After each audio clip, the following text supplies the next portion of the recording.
I wasn't trying to do it. Listen, I wasn't trying to take my own life. That's the part nobody ever believes, though. It was a Tuesday, or maybe a Wednesday. I'd lost track of the days since I stopped answering my phone and pulling the blinds. I had a few beers in the fridge, a drawer full of old prescriptions, and no one waiting on me. That's not a sob story, just a fact. The thing that did it? A handful of Oxy I've been saving for a real bad day. Turns out, it was cut with something way stronger. 1 minute I was chasing numbness, and the next I was staring at the ceiling, lungs frozen, fingers twitching, vision pulsing like a dying light bulb. Then there was nothing. No tunnel, no flashing memories, no judgment. Just nothing. When the blackness peeled away, I was standing, upright, breathing, if you could call it that. The room around me was white. Not bright white, just a hospital white. Just nothing white. Like someone forgot to paint the rest of existence.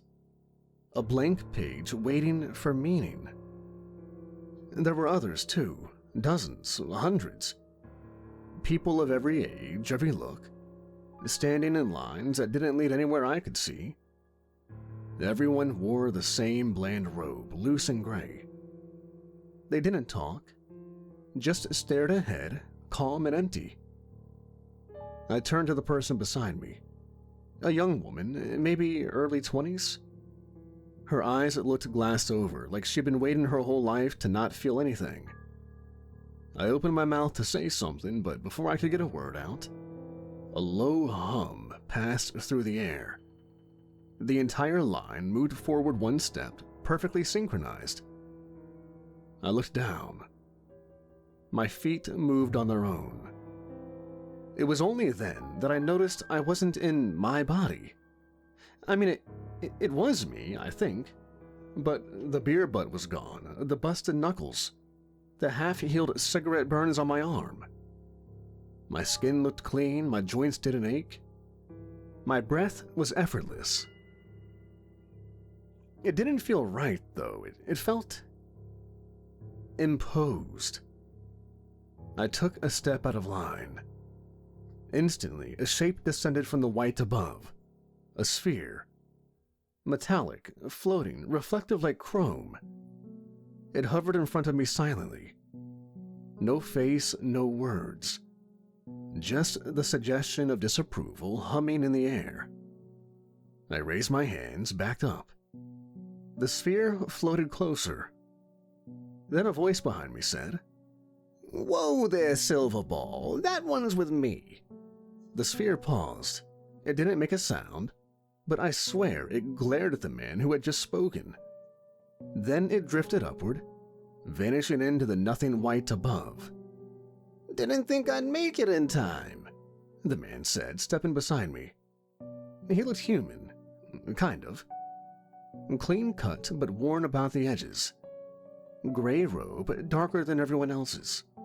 Tall, sharp-eyed.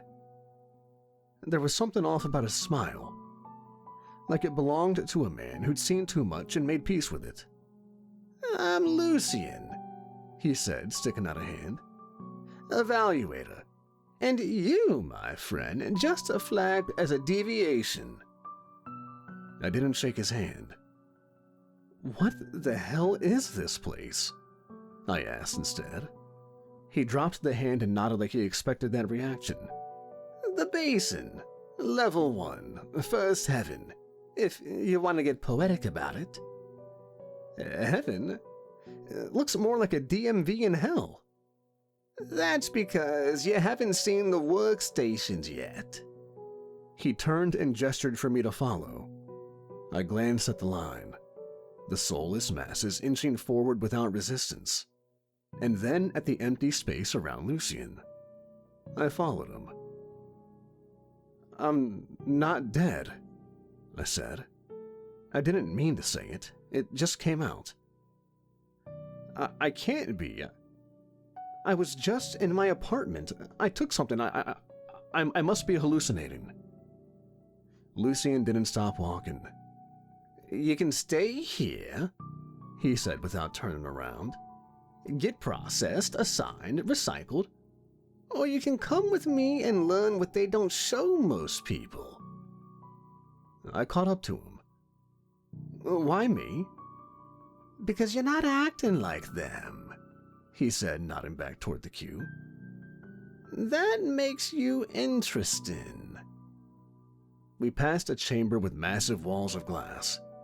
Behind them, rows of seated figures typed endlessly on glowing consoles. Their mouths moved in silence. A thin mist clouded the floor.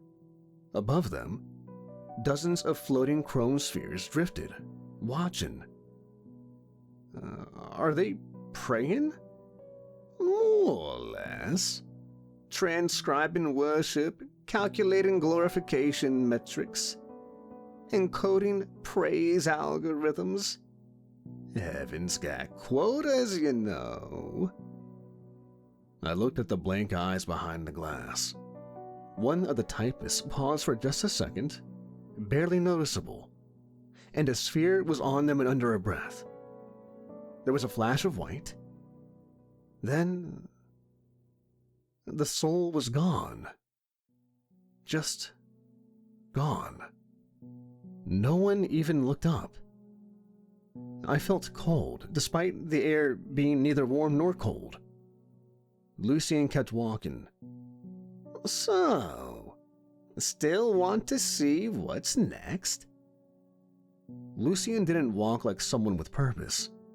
He strolled, hands tucked behind his back, the way someone does when they've already seen every inch of a place 1,000 times, and stopped pretending to be impressed. His robe, darker than mine and laced at the edges with faint silver thread, caught the sterile light differently than anything else in this place. It absorbed it, bent it, as though refusing to participate in the illusion of purity. I walked beside him, silent at first, too stunned by what I was seeing to ask the questions stacking up in my throat. We passed into a massive corridor, lined with glass chambers on either side like aquariums without fish. Only the glass wasn't for display. It was for containment. Inside, souls labored in silence. Each sat before a terminal that pulsed with soft blue light, fingers dancing in perfect rhythm over keys that didn't clack. There were no wires, no hardware. Nothing but breathless keystrokes filling invisible ledgers with endless lines of something I couldn't read. Code? Prayer? Data? I didn't know. And somehow I felt that no one wouldn't help. What are they doing? I asked. Not because I thought he'd answer, but because I needed to hear a voice other than the one whispering in my own head. Compiling, Lucien said, as if that explained everything. Each one of them is running cycles. Praise reports, confession indexes, spiritual audits. It's all glorification management. Think of it like quality control for worship. I turned toward one of the chambers as we passed, watching the souls inside.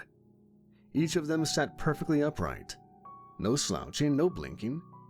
Every movement crisp, mechanical, precise. They looked almost peaceful. Until you looked closer. The peace wasn't real. It was a mask stretched over fatigue so ancient it had become a part of them. You said this was heaven, I muttered. This is the basin, Lucien replied, pausing before a heavy door that pulsed once and slid open without a sound. It's what comes after death for most. Call it a heaven if that comforts you. The architecture's close enough. We stepped inside. The room beyond was larger, wider and low-ceilinged. It buzzed faintly and the air had weight to it. Not quite humidity, but something more conceptual. I felt it in my teeth and behind my eyes. It was a presence. The room was filled with long tables, where souls in identical gray robes whispered into tubes mounted onto the table's surface. They didn't look up. They didn't stop. They whispered in unison, ceaselessly, as though held in a trance. "What is this?" I asked again, though the answer was already crawling under my skin. Lucien stared at the edge of the room, hands folded. "These are the orators. They compose ceaseless oral praise. Some thinks it fuels the throne. Some think it keeps it asleep. Depends who you ask. Not that you'll get an honest answer from management." "Management?" I echoed, not bothering to hide my bitterness. Lucien didn't flinch. "Call them administrators, overseers, keepers of doctrine. They don't show their faces much anymore. Too busy interpreting divine subdirectives, I suppose." One of the orators faltered, just slightly. A pause, a breath, a syllable too long. That was all it took. Just like the typist from before. A sentinel dropped from the ceiling, soundless and shimmering. It hovered above the soul, who didn't beg or flinch or even acknowledge it. There was a bright blink of light, and when I looked back, the soul was gone. The others never stopped. I turned to Lucien, and I must have looked sick because he raised a hand, offering something that resembled sympathy. "They don't suffer. Not in the way you think. They're beyond pain, beyond hunger, beyond need. That's the trade-off. You shed the human form and you lose the human defenses." "What happened to them?" "They're recycled, broken down, reconfigured, or reassigned. Most go back to Earth in new shells, stripped of memory. Some are fed into the loom to be remade entirely. You'll see that later." "So, this is a factory?" I said, the word tasting rotten in my mouth. "It's an economy," Lucien corrected. "God may be beyond understanding, but administration still requires throughput." I looked around again, this time trying to count the sentinels. They drifted silently near the ceiling, half reflected in the polished floors. Always watching, never resting. "How are you allowed to talk like this? Aren't they listening?" Lucien smirked, and for the first time there was a flicker of real emotion. Anger, maybe? Or exhaustion sharpened into defiance. "They are, but my designation gives me latitude. Evaluators are rare, valuable, hard to replace. I speak carefully, David. Always carefully. And I'm your, what, project?" "You're a possibility," he said, not looking at me. "A pattern we don't see often anymore. Most souls integrate seamlessly. They come here thinking it's a reward, accept their assignments, and vanish into labor. But you resist. You question." "I used to believe in God," I said quietly. "Not the churchy kind, just something better than this." Lucien's smile faded. So did I. We stood in silence, and I felt a ripple in the room. A shift in temperature without temperature, a warning. Lucien straightened. "Time to move, they're getting curious." We exited through another door that didn't exist until we approached it, and the hallway beyond pulsed with golden light. Soft and warm, but so bright it stung. The hall narrowed as we walked, the floor gradually turning from polished stone to something softer, like velvet wrapped around steel.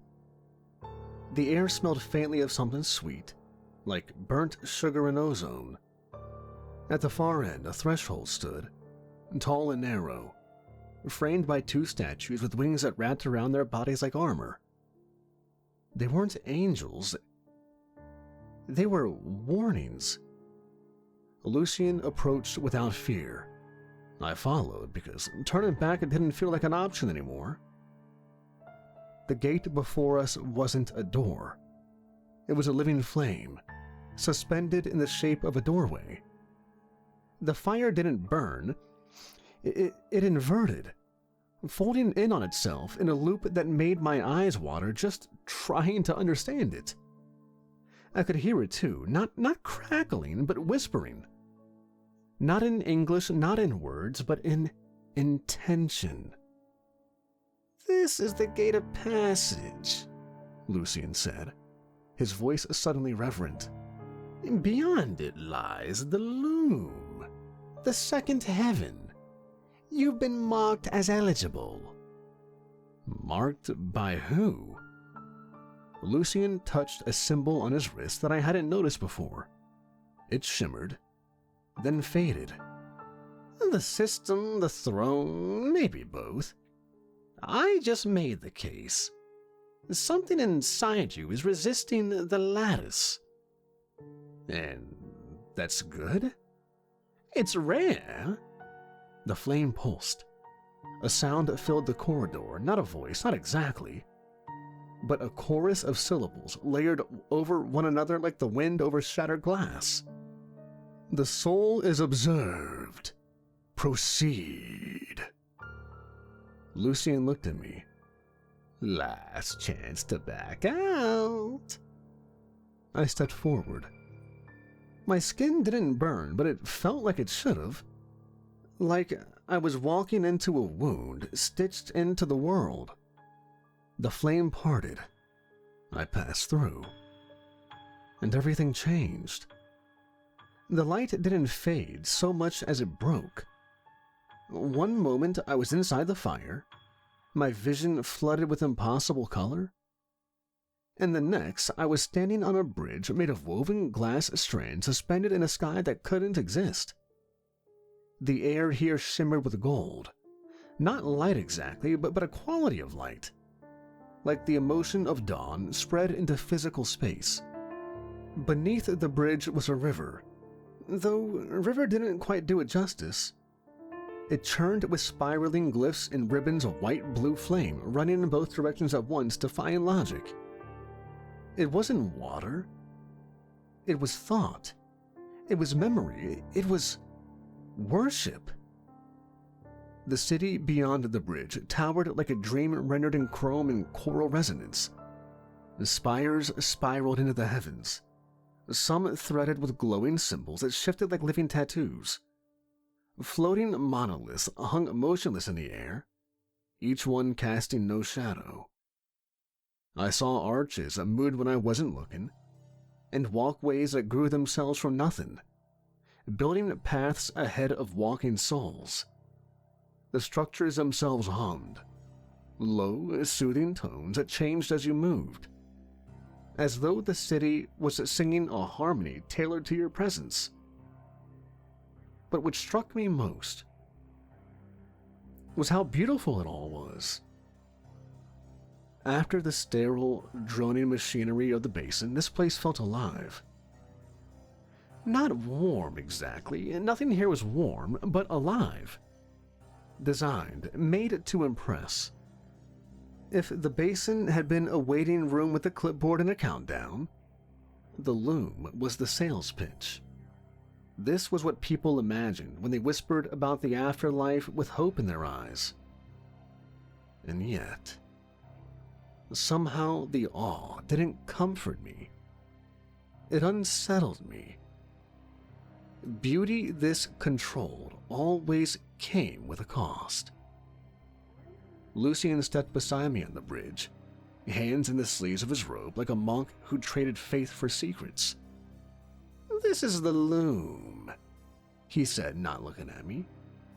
"The second heaven, where the architecture of paradise is constructed, deconstructed, and refined."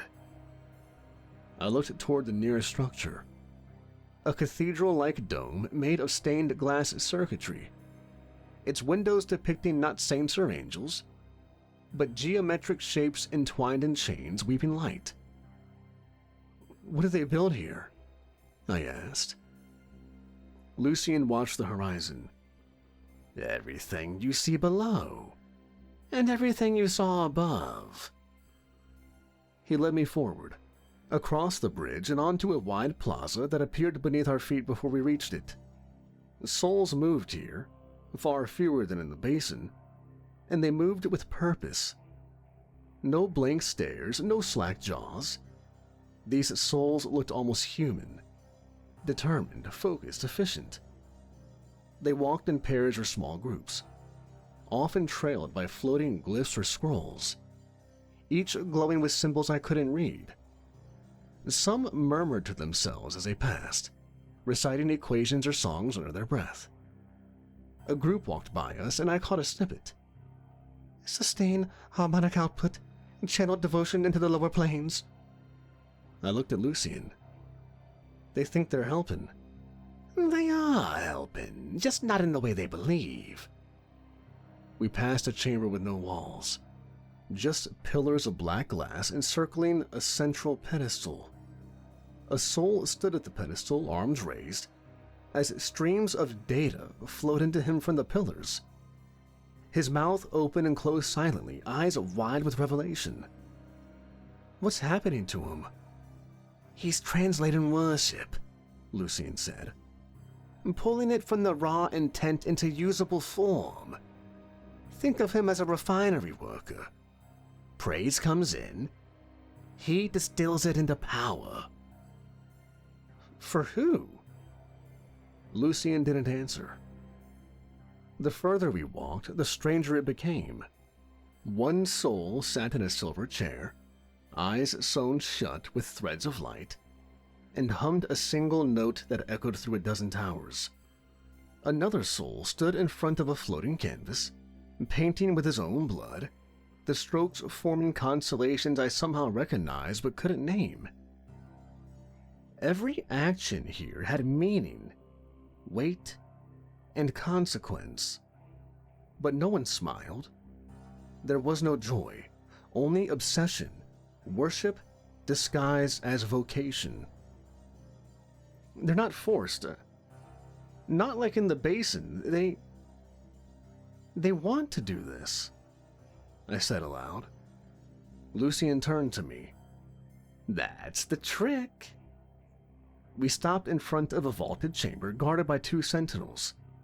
These were different, twice the size of the chrome spheres from the basin, each embedded with red geometric eyes that turned in sync. They didn't move as we passed, but I could feel them taking note of me, cataloging every step. Inside was a circular room, its walls lined with floating cubes that rotated slowly in the air. Souls stood at desks beneath the cubes, whispering commands or tracing symbols into the air. As the cubes spun, their surfaces shifted. First text, then sound, then image. I saw faces appear in one, then disappear. A war, a prayer, a sermon? "This is the Codex Vault," Lucien said softly, "where patterns are identified. Humanity is inefficient, but souls are pure code once they're here. So, we study what makes belief take root, what nurtures it, what corrupts it." "Corrupts it? You mean questions, doubt?" Lucien nodded. "It spreads like mold. Down there," he gestured towards the image, "even a single moment of doubt can ruin the harvest." Harvest? He said it so casually I almost didn't catch it. But once I did, it rang like thunder in my chest. This whole thing, all of it, it's not for us. It's to keep something else running. Lucien glanced toward the sentinels at the chamber's edge. One turned slowly, rotated in our direction, then stopped. "You're beginning to see it," he said. I looked again at the cube above us. It showed a child praying over dinner, then cut to a woman setting herself on fire in protest, then to a man smiling as he died in war. All of it flickered in rapid succession, feeding something invisible. And beneath it all, the hum. Always the hum. "I thought heaven was supposed to be peace," I said. "Freedom, an end to suffering." Lucien sighed and placed a hand on my shoulder. Not warmly, not coldly, just honestly. "This isn't peace. It's a machine. You're just not inside the gears yet. Not all the way." We left the Codex vault behind, its floating cubes still whispering their silent stories, as we passed beneath the watchful eyes of the sentinels. Outside, the plaza shifted beneath our feet, the glass underfoot reforming without sound, creating a new path that extended toward a colossal structure in the distance. An obsidian tower threaded with bands of glowing silver that pulsed in time with a rhythm I couldn't quite place, like the beating of a heart underwater. As we walked, I began to realize something about this place that chilled me more than the drones and the silent worshippers. It changed for us. The terrain adjusted. The atmosphere tuned itself to our pace. Doors opened before Lucien raised his hand. Ramps formed under our steps. The very fabric of this realm seemed aware of us. Not sentient, maybe, but responsive. Like a loyal dog eager to serve its master's intent, even if the master had long since forgotten how to love. This is all reactive. Responsive architecture, self-healing pathways. This entire place is alive. Not alive. Obedient. That's an important distinction. Nothing here acts of its own will. Not anymore. He sounded tired. More tired than before. We passed through an arch made of radiant bone, its structure held together not by mortar or steel, but by columns of sound. Literal pillars of choral harmony, vibrating at frequencies that made my teeth ache. As we entered the next chamber, I stopped. The floor dropped into a massive open space, a dome that seemed too large to fit inside the structure we'd entered. It was filled with machinery, living, breathing machines made of crystal and sinew and scripture. Pipes carried liquid gold across rafters made of braided wings. Gears the size of train cars turned silently, powered by no visible force. And working among it all were the souls of the second heaven. Not bent in agony like those in the basin, not droning in trance, but focused, refined, and dedicated. They operated control panels made of living parchment, fed instructions into organic interfaces shaped like mouths and ears. One soul we passed was carving a new law into a tablet of light with a stylus that bled ink the color of morning. Another adjusted a filament of fire that reacted to every word she whispered, transforming into new glyphs as her cadence changed. This is where the upper doctrine's written. From here, the laws of the lower heavens are updated. Adjustments to morality, edits to punishment cycles, reinterpretations of divine silence. Everything has to be maintained. I watched a soul conjure an entire scene from nothing. A battlefield somewhere on Earth, suspended in a bubble of light. As he observed, the battle slowed, reversed, fast-forwarded. He seemed to be searching for something. What's he doing? Lucien studied the projection for a moment. That one's a sentiment mapper. They monitor key emotional events, find where belief fractures, where its roots deepest. That moment right there," he pointed to a soldier's expression as he watched a friend die, "is a spike in loyalty. And they'll replicate that pattern, integrate it somewhere else, maybe in a hymn, maybe in a national anthem." I said nothing. My thoughts churned with nausea.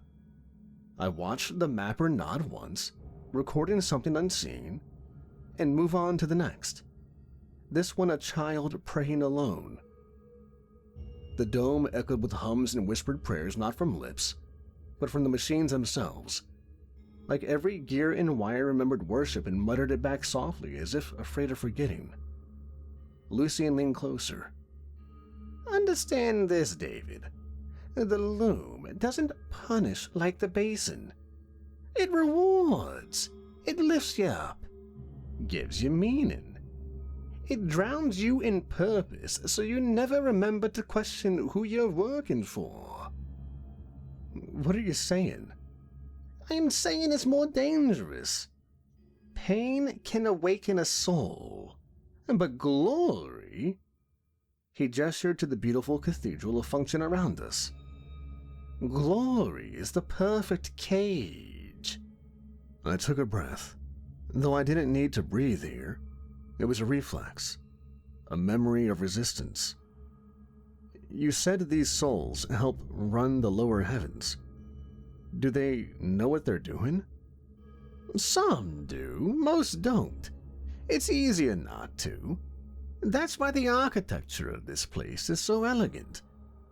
A soul that believes it's serving light will shine even brighter when it's used." We passed through another corridor, this one lined with thin, transparent walls filled with what looked like starlight, and pools of it suspended in fluid, each labeled with not words but feelings. Hope, fear, worship, despair. Each container pulsed softly, as though reacting to our presence. "What's this?" "The distillery. They extract emotion from incoming souls and filter it here. Store it for divine calibration." "You mean they harvest feelings?" "Of course. Emotions are the raw material of divinity.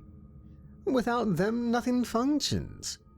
Belief without emotion is static, useless, a dead wire." "And what happens when they run out?" Lucien's expression didn't change. "They don't." We exited into a hallway that overlooked a long concourse, where souls in dark blue robes knelt in rows before a glowing wall of shining light. They weren't praying exactly. They were inputting, feeding their thoughts into the wall, which responded with pulses, corrections, affirmations. Each soul nodded in response, sometimes crying, sometimes screaming, though no sound emerged. They were learning. But the lesson was one-directional. "Think of this as soul calibration. These are the foremen, overseers. They manage the zones you saw in the basin. Issue praise schedules, correct doctrinal anomalies." "And they're still prisoners," I said. Lucien gave me a sidelong glance. "David, everyone here is a prisoner. Some just get better uniforms." The path to the choir was narrow, unusually so, as if the loom itself wanted fewer eyes on what came next. It wound through a corridor carved from something that shimmered like obsidian but shifted like smoke. Every few steps, my reflection would catch in the walls, but not as I looked now. In some images, I was younger, older, bruised, bloodied, hollow-eyed. One showed me curled in a bathtub, still in blue. Another showed me laughing. I stopped looking. Lucien walked ahead without comment. He didn't need to explain. Eventually, the corridor opened into a circular chamber shaped like a concert hall carved from light. The ceiling stretched impossibly high and curved inward like a cathedral dome, from which hung hundreds of silver wires that sang when they moved. The air was full of sound, not melody exactly, but tone, a harmony. The resonance of voices woven so tightly together they became a single living thread. The choir. I didn't realize at first that what I was hearing were voices. There were no lyrics, no language. Just a slow, mournful harmony that vibrated not in the ears, but somewhere behind the heart. It wasn't just sound. It was emotion. And then I saw them. The choir hung suspended in a lattice of invisible threads high above the chamber floor, each soul fixed in a place like a note on a staff. Their mouths were open but unmoving. Their eyes were closed or sealed shut. Their bodies didn't shift or sway. They simply existed, motionless, arranged in perfect intervals. Hundreds of them, possibly more, stretching into the dark curvature of the dome. They didn't breathe. They didn't blink. They sang. I say they, but it wasn't really them anymore. Lucien stood beside me, arms folded. They were artisans, scribes, engineers, designers who failed, who questioned the hymns, who lost tempo and doubted the cadences of obedience. "And this is what happens?" I asked, barely able to breathe the thick, shimmering air. "This is what happens when a soul still has value, but no longer has freedom. They're refined, stripped of noise, rendered into tone." The nearest singer, a woman maybe, though it was hard to tell, had glowing threads running from her eyes into the ceiling. Her skin was translucent, veined with gold, and her voice, if you could call it hers, was the note that carried the minor root of the entire chord. Sadness. That was her role now. A permanent sadness machine. They're not being punished. They're being recycled, integrated. It's considered merciful. I tore my eyes away. Below the choir, on the floor of the chamber, other souls moved. Technicians of some kind. They adjusted crystalline tuning forks the size of flagpoles, redirected tone, feeding it into conduits that led out of the room in braided streams of light. Each note was measured, calibrated, absorbed.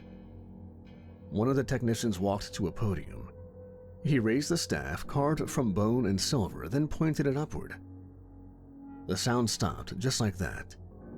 The room fell into silence so absolute I felt pressure in my skull, like something was missing from the world itself. A soul behind the conductor let out a low cry. The conductor turned.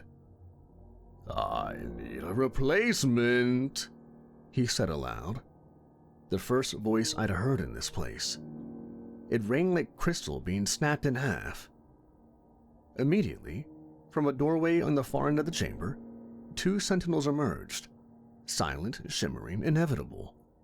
Between them, a soul walked, or was made to walk. A man, middle-aged, face hollow but not yet broken. He muttered under his breath, something desperate and fast. I caught a word or two. Forgive, please. I tried. Lucien tensed beside me. What did he do? He introduced a disharmonic into the fourth layer's design sequence. Claimed it was artistic rebellion. Is that really such a crime? Lucien didn't answer. The sentinels led the soul to the conductor. There was no announcement, no ceremony. The man was lifted without struggle, without touch into the air. Threads reached for him from the ceiling like spider silk made of memory. They touched his skin and he began to glow. Then he screamed. Not from pain, but from something deeper. Something below the soul. His scream turned mid-breath into a note, long and raw. It cracked once, then stabilized. He hung beside the woman of sadness. His tone different. A high, trembling hum of fear. Together, their notes wove into the larger chord. The song resumed. They're still conscious, aren't they? I asked, though I already knew. Lucien nodded slowly. They remember who they were. That's what gives the notes complexity. Raw tone isn't enough. The sound has to suffer. There was no drama in his voice, no hatred. Only weariness. And something beneath it. Regret. I turned away. My stomach, if I still had one, twisted. I've seen enough. No, you haven't, Lucien replied. He stepped back, and the floor beneath us shifted. A floating platform gliding toward an alcove in the far wall. As we moved, I looked back once more at the choir. Their mouths never moved. Their song never wavered. Each note was perfect. Each note was a person. And no one in the room, not the technicians, not the sentinels, not even the conductor, seemed to think anything was wrong. We left the choir through a stairwell that seemed to unspool itself as we descended. The steps appearing just before our feet and fading behind us like dissolving ink. The air grew thinner, not in pressure but in purpose, as if every layer we moved through stripped away another layer of narrative, a deconstructive of the divine. My limbs felt heavier with each step, not from fatigue but from the cumulative weight of comprehension. We emerged not onto a floor but onto a bridge. It arced high above the loom's central chasm, a bottomless canyon carved not from stone, but from light and sound. Below us, the soul stream writhed like a living river of fireflies and whispering wind. It wasn't water. It wasn't flame. It was people. Souls, or pieces of them, reduced to elemental motes, flowing in patterns too vast to be accidental. They didn't scream, but they sang, fragmented, involuntary, the way a wire hums after being struck. And above them, higher still, spiraled the machinery of the loom. A fractal lattice of bridges, catwalks, sky temples, and tuning towers. Everything was connected. Everything was deliberate. No loose threads, no forgotten details. Lucien said nothing for a while. He walked beside me in silence, the sound of the soul stream below echoing like rainfall made of memory. His steps were light but deliberate, as if even here he knew where not to put weight. Eventually I broke the silence, not because I had something clever to say, because I couldn't carry the silence anymore. Why are you showing me this? He stopped at the midpoint of the bridge. The structure widened here into a platform, almost like it was meant for reflection. A pause in the song. Lucien leaned on the rail, looked down at the stream of suffering below. I told you before, you're anomalous, but that's only part of it. Then what's the rest? He was quiet for a moment. Then he exhaled slowly, not a sigh, not quite, a controlled release of weight. Because I remember what it was like to see it for the first time. And because once, someone showed me. I blinked. That was the first time Lucien had referenced his own past in anything but vague metaphor. No sarcasm, no riddles, just honesty. You weren't always an evaluator? No. Once I was a forger in the third heaven. I shaped the chains. The word hung in the air like a blade. Chains? Lucien looked up toward the sky, where the highest spires of the loom tapered into the void like frozen lightning. They don't teach this part. Not to the workers, not to the scribes. Most souls think the purpose of heaven is elevation, that you ascend level by level until you merge with God. But that's not how it works. There's no merging. There's no end. There's only work. And at the top of it all, above even the loom, is the throne. And the chains?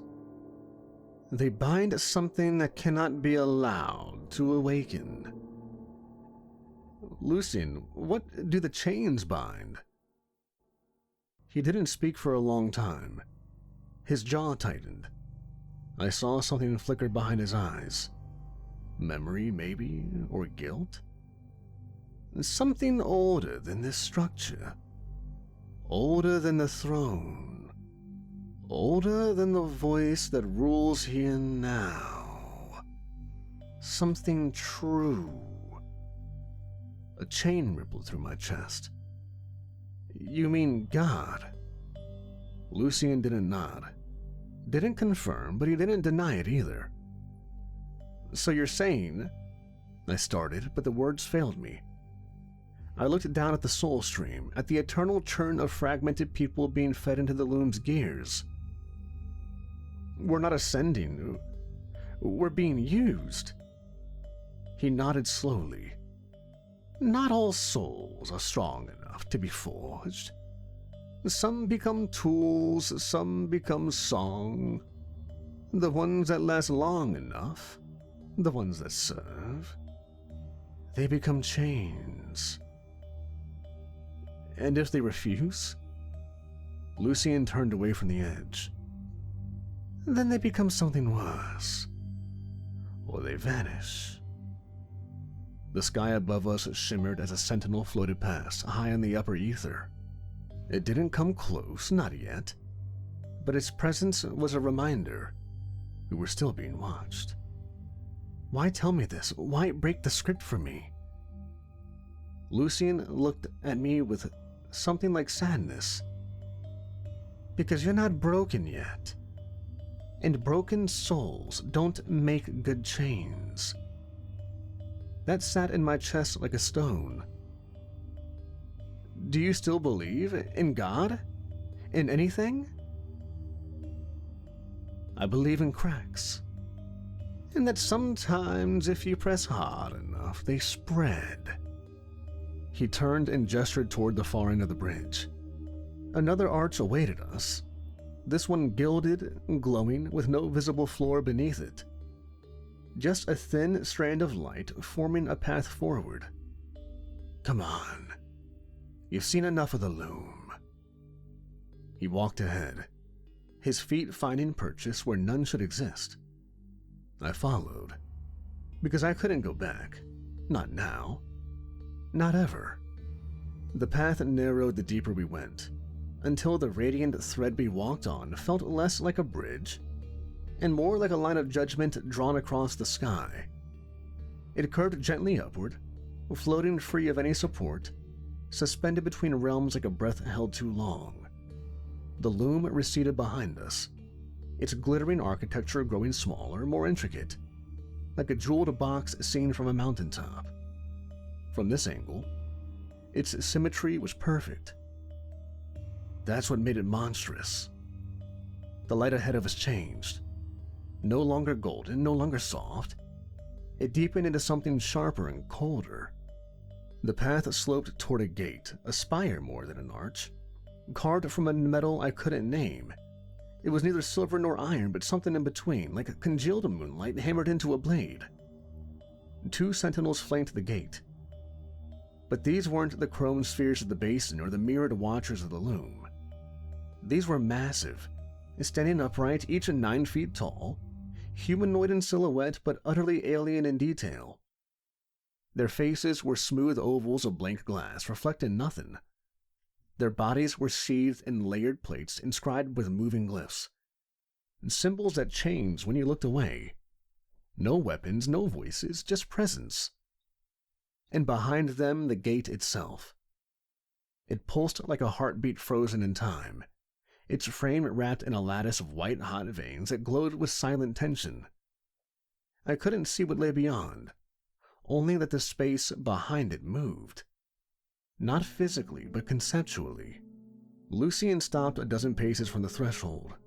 He lowered his head slightly, then reached into his robe and drew forth something I hadn't seen before. A sigil, black as void, etched into a fragment of translucent stone, and he held it in front of him. The sentinels reacted, not with movement, but with awareness. The air tightened. Their heads turned in unison toward Lucien, and the glyphs on their bodies ceased shifting. Designated Evaluator, Level 2 Access, 1 Accompanying Soul. The voice came from nowhere. Lucien said nothing. He held up the sigil. It pulsed once. The gate responded. It didn't open. It didn't swing or slide. It retracted, layers of light folding inward like petals dying in reverse, revealing a corridor of darkness, rimmed in threads of pulsing gold. It wasn't a hallway. It was a tunnel of gravity, of inevitability, a throat. Lucien looked at me. His face was unreadable. From here, we don't speak unless we must. I nodded. I didn't trust my voice anyway. He stepped forward and I followed. Crossing the gate was like falling upward. There was no floor beneath my feet, only force. The darkness inside wasn't empty. It was compressed, like being inside an idea so large it had to be filtered through geometry to be understood. The golden filaments along the wall shimmered with images I couldn't quite see. Blasphemous diagrams, shifting architectures, ancient alphabets. I caught fragments. A wheel, within a man within a prayer. A crown shaped like a cage. A mouth filled with light that devours itself. And then we were through. The pressure lifted. We emerged onto a ledge carved from white stone that overlooked something I cannot fully describe. The third heaven. It didn't resemble the loom. There were no spires, no bridges, no symmetry. Just vastness. A plain of radiant marble and floating towers, suspended in an endless sky the color of dying stars. The architecture here was both immense and sparse. Colossal structures placed with surgical precision, as if the distance between them was more important than their presence. Where the loom was alive with motion and complexity, the third heaven was quiet, still watching. And overhead, dominating the sky like a divine tumor, loomed the throne. It wasn't a seat. It wasn't even a thing. It was a location, a convergence point of energy, light, and form that hovered in the air, wrapped in layers of wings, flame, geometry, and void. It pulsed like being in labor, struggling against its own identity. Sometimes it looked like an angel, sometimes a planet, sometimes a storm of faces. And it saw us. I felt it, not in my body, but in my soul. A gaze like the inside of a commandment. It didn't inspect. It didn't analyze. It expected. Like a king awaiting loyalty. Like a god awaiting worship. Lucien bowed slightly, not to the throne, but to something else. He turned to me and spoke just above a whisper. This is the throne engine. The crown of the three heavens. Beyond this lies only truth, or ruin. I stared at the distant towers, the drifting sentinels, taller now, slower, their forms stretched like reflections in warped glass. I saw shapes on the horizon, souls suspended on scaffolds, hammering at something massive and shining. Chains. Even from this distance, I knew them for what they were. Lucien took a breath, the first I'd seen him take in hours. If you want to come back, this is your last chance. No one will stop you. Most who come this far choose silence. I looked at him. Then they were cowards. Lucien's mouth twitched. Not a smile, not quite. Come then. And together, we stepped into the kingdom. There was no threshold between the gate and the throne realm. No clear border, no line where one world ended and the next began. The transition was more spiritual than spatial, like stepping into a deeper octave of reality. The air wasn't air here. It was a weightless pressure, like the silence in a cathedral before a funeral. Every sound was muffled by reverence. Every step echoed an eternity. The ground beneath our feet was not marble or stone or any mineral I could name. It looked like alabaster at first, but as I stared longer, I saw shifting patterns just beneath its surface. Souls, maybe, or memories. Lucien moved carefully now, not cautious but measured, like a priest walking the edge of blasphemy. I matched his pace out of instinct. The space ahead opened into a vast field of platforms and scaffolding suspended in midair, arranged in circles like sacred crop formations. Souls worked on them, though calling them souls now felt dishonest. As Lucien told me, these were the forgers. Their bodies were humanoid but elongated, stripped of softness. Their arms were built for labor, not embrace. Long, sinewed things that ended in hands of silver and bone. Their faces were voids, flat plains with no mouths, no ears, no features. Only radiant cracks where expressions might have been. They moved with mechanical grace, not the jerky compulsion of the basin, nor the fervent determination of the loom, but the final rhythm of something that had forgotten choice. Each one knelt before an anvil of light, holding objects that glowed too brightly to see clearly.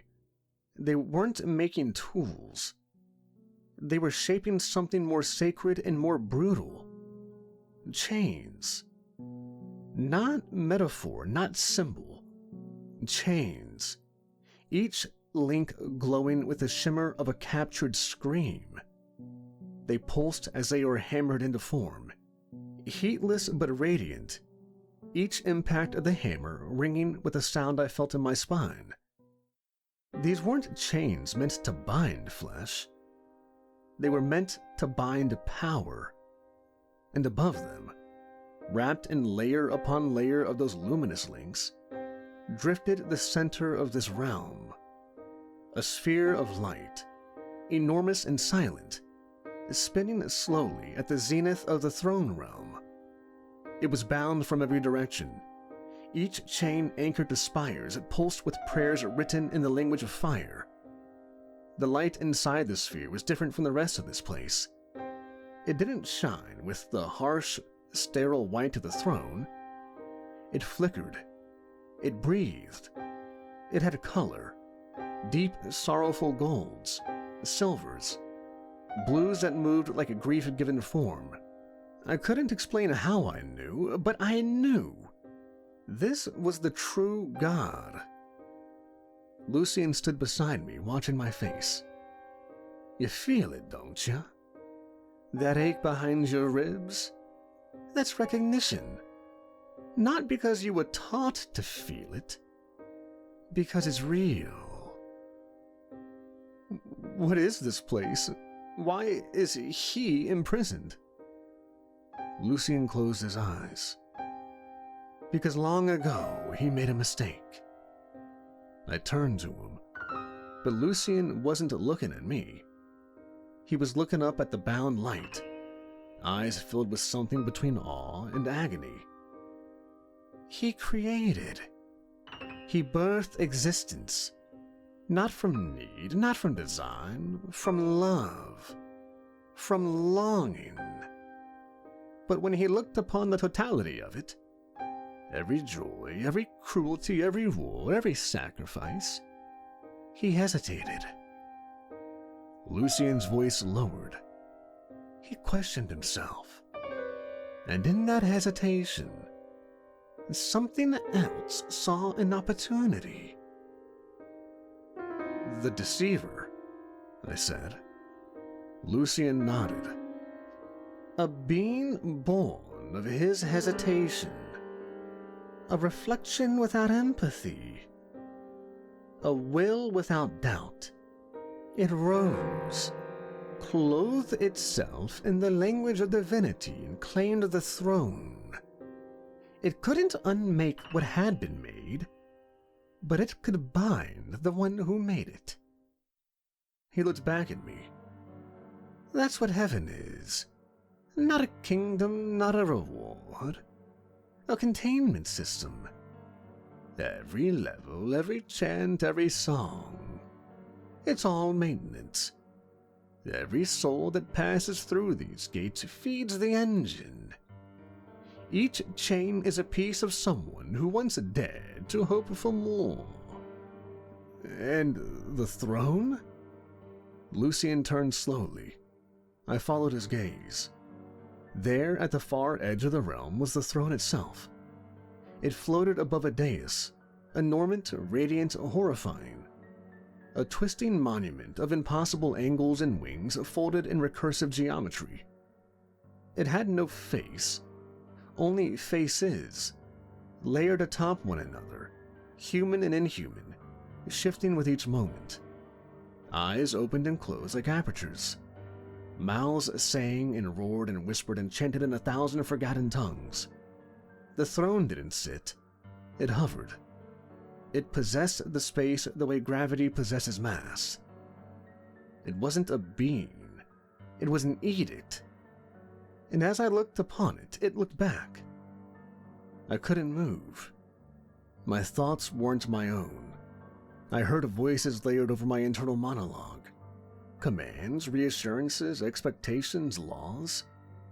Every sin I'd ever committed was weighed in an instant. Every act of doubt was measured. I felt my name being rewritten in some celestial ledger, the ink wet and final.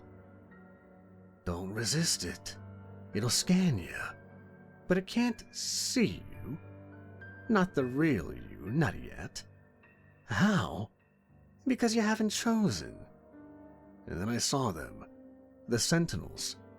Not the floating orbs of the lower heavens, not the humanoid guardians of the gate. These were the final stage. Once souls transformed beyond recognition. They no longer floated. They moved. Tall, spindled figures with elongated limbs and mirrored skins. Their heads orbited by rings of spinning glyphs. They watched everything. They moved in silence. And when a forger faltered, they descended. We saw one fall. A forger raised a hand out of rhythm. The link he shaped was bent slightly wrong, not strong enough. The soul wasted. And a sentinel was there instantly. It touched his shoulder. Just one touched. And the forger collapsed into a heap of smoke. Nothing was said. Nothing recorded. And the work continued. Welcome to the throne engine. This is what's left when eternity forgets mercy. We descended a spiral platform suspended by nothing. It turned slowly as we walked, coiling down toward the forges below the throne like a silver tendon through the muscle of a wound. Around us, the air vibrated with soft harmonics, tones I didn't recognize, but that stirred things I hadn't felt since life. The chains were closer now. Each link the size of a man's torso, glowed with an inner light so bright it cast no shadow. The amount of power a soul held in these chains was unbelievable. They were beautiful in the way surgical tools are beautiful. Precise, flawless, and built to cut. The forgers knelt at their stations without ceasing, their hammers moving in strict intervals, each impact ringing like the tolling of a bell no one had the courage to answer, soul after soul, one after the other. There were dozens of them, maybe hundreds. Each one different in body, but identical in rhythm. Their hammers were shaped like wings, like trumpets, like teeth. I watched as a new link was lifted in the air by invisible hands and floated upward, spinning slowly toward the bound sphere of light high above. The light inside the sphere pulsed in response. Not in pain, not in protest, but in recognition. Like a caged animal watching the bars close tighter, and there was nothing he could do about it. Lucien stopped beside one of the forging platforms. The forger here was smaller than the others, frailer. His hammer moved with hesitation. His form flickered slightly at the edges, like a bad memory trying to stay coherent. The link he was working on trembled with every strike. He's almost done. With what? With himself. I looked at the glowing chain. Something flickered within it. A face. You said the chains are made from souls. Lucien nodded once. Not just fueled by them, forged from them.